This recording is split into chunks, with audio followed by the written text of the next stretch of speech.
박차박차입니다. 오늘은 신차와 중고차, 중고차와 신차의 장단점에 대해서 말씀을 드리려고 합니다. 먼저 우리나라 대한민국 자동차에 관해서는 자부심을 가지셨으면 좋겠습니다.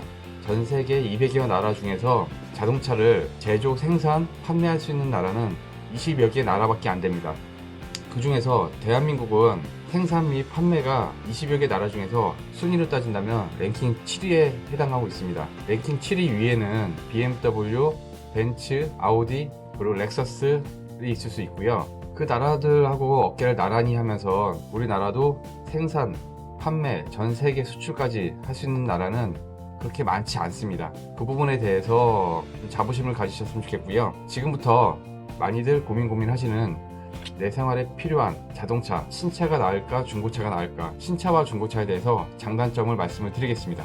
우선 신차에 대한 장점부터 말씀을 드리겠습니다. 신차는 말 그대로 새 차다 보니까 새로운 느낌, 신상을 구매했다는 그런 느낌이실 겁니다. 중고차는 누군가가 사용했다는 그 부분 때문에 꺼리실 수도 있습니다. 신차의 장점은 새 제품이라는 거죠. 새 제품이면서 신차의 워런티 기간 5년에 10만 킬로가 충분히 남아있기 때문에 차에 대해서 모르시는 분들은 신차를 많이 선택을 하시고 새 제품이라는 그 느낌 때문에 많이 선호를 하십니다. 신차의 장점이 중고차의 단점이 될 수 있겠죠. 그렇다면 중고차는 신차에 비해서 제품으로 따진다면 누군가가 먼저 사용했다는 그 부분과 신차 워런티가 남아있는 경우도 있고요. 남아있지 않은 경우도 있습니다. 그 부분이 명확하게 신차와 중고차의 장점이고 단점일 수 있겠습니다. 다음으로 신차를 사시든 중고차를 사시든 현금 아니시면 할부를 하시게 되는데요.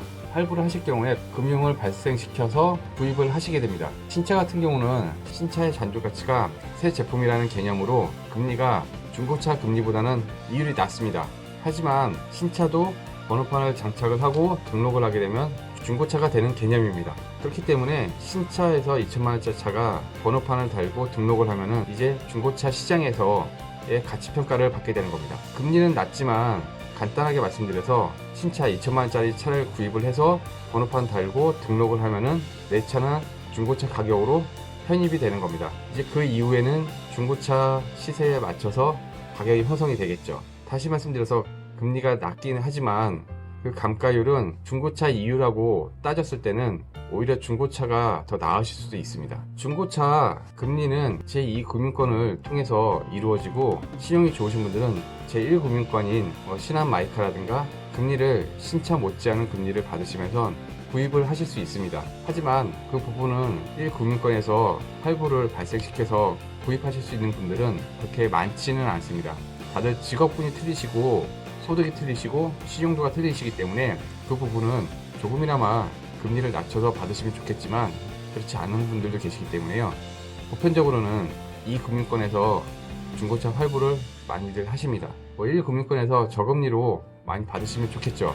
하지만 그렇지 못하신 분들도 계시기 때문에 그냥 보통 이 금융권에서 신용도에 맞춰서 할부를 많이들 하십니다. 신차의 단점이라고 하면은 아까도 말씀드렸듯이 차를 구입하시고 바로 중고차가 되기 때문에 감가율이 떨어집니다. 감가율은 차종의 인기에 따라서 조금씩은 차이는 있습니다. 하지만 시간이 지나고 1년, 2년, 3년 지나면은 대략적인 감가율 퍼센티지는 비슷비슷합니다. 그 부분을 중고차에선 장점이라고 생각할 수도 있습니다. 지금 당장 신차가 나와서 구입하는 게 아니라 1, 2년만 기다렸다가 구입을 하시게 되면은 그 감가율에 맞춰서 거품이 빠진 가격으로 구입을 하실 수가 있습니다. 간단하게 말씀을 드렸고요. 제가 자료를 찾아봤는데 아마 소비자분들이나 구독자분들도 많은 부분에서 고민을 하시고 결정을 하시는데요. 그런 고민은 과거에도 많이 했었고 그런 부분 때문에 결과적으로 많이 나온 자료들이 있습니다. 중고차 거래가 신차보다는 많다는 겁니다. 과거 5년 동안에 자료를 볼 때 작년 2019년도에는 370만 대 정도가 거래가 되었습니다. 그렇다면 신차와 중고차의 거래 차이는 어느 정도냐?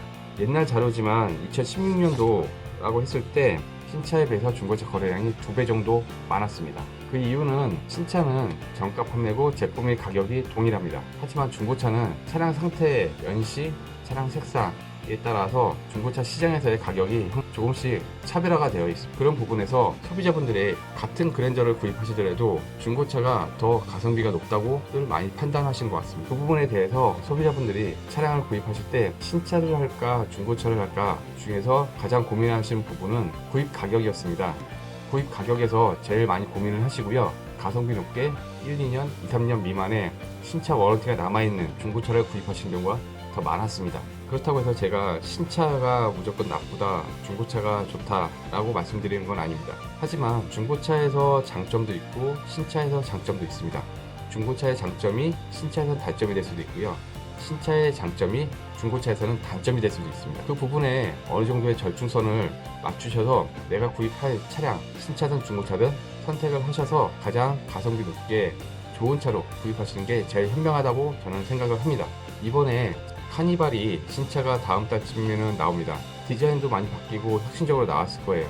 하지만 과거의 그 전 모델인 더 뉴 카니발 신차 가격 대비해서 얼마가 더 올라가느냐, 얼마나 더 디자인이 혁신적이냐, 그런 부분도 중요하다고 생각을 합니다. 카니발 신차가 가격이 이번 계기로 한 3,400만원은 최소한 올라갈 거라고 저는 추측을 하고 있습니다. 모든 부분을 다 종합적으로 검토해 보시고 고민하셔서 좋은 차로 구입하시는 게 더 나으실 수 있습니다. 제가 예전에도 말씀드렸듯이 내 용도에 맞는 차, 그리고 구입 가격, 이 부분이 가장 중요한 포인트라고 저는 생각을 하고 있습니다. 이런 부분을 생각하시고 굳이 지금 신차를 구입하셔야 되는 분은 구입을 하시겠고, 조금 더 기다렸다가 1, 2년, 2, 3년 뒤에 가격이 좀 떨어지고 나서 신차급의 중고차를 구입을 하자라고 하시는 분들도 그 부분도 현명한 선택이라고 저는 생각을 합니다. 특히 이 부분에 대해서는 정답이 없습니다. 왜냐하면 신차도 좋은 부분도 많고요, 중고차의 장점도 많고 단점도 많습니다. 하지만 그 부분은 소비자 몫이라고 저는 생각을 합니다. 잘 생각하셔서 좋은 선택하시기 바랍니다. 오늘은 자료가 많이 미비했지만